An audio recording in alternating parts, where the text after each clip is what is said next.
Today we are going to see the next operation of the continuous time signal is reflection.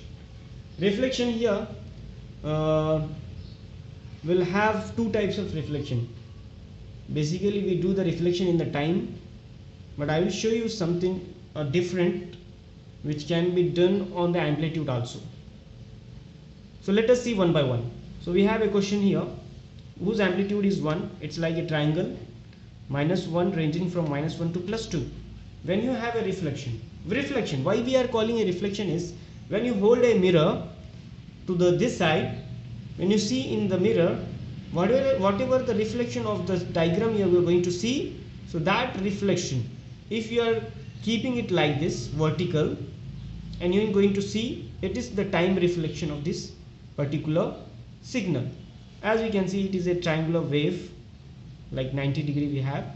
So its reflection will be like this, such that the -1 signal will shift to the +1 and 2 factor will shift to the -2.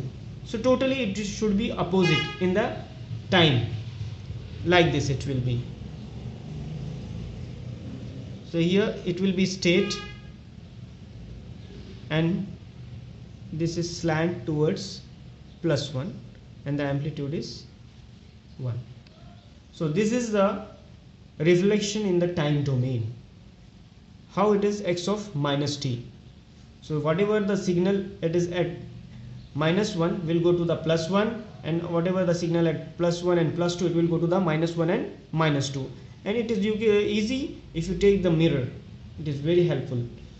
Similarly, when you are going to do for the amplitude reflection, that means minus of x of t, the minus is outside the x of t, the same signal -1 it is 2. How we are going to write is, so the same signal should be written downwards, so it will be like this. It will be same side. You have to keep the mirror towards the time domain axis when you are going to take the reflection of amplitude. Whenever you are doing the time reflection, you keep it on the amplitude axis, or you can say y axis. So this is how the way you can see in the mirror also. Here it will be same thing. This is what the output you are getting when you have a amplitude reflection.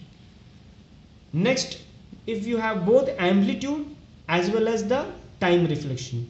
So first we have the time reflection, we have already done this.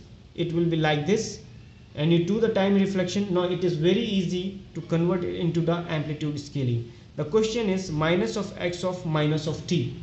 So if it is like this, first you do the time reflection, first step, then you go for the amplitude reflection. So it will be like this. This is the amplitude reflection. As you can see from the diagrams, they are the mirror images of each other. Thank you. So please subscribe and share our channel, Pace Academy GLB.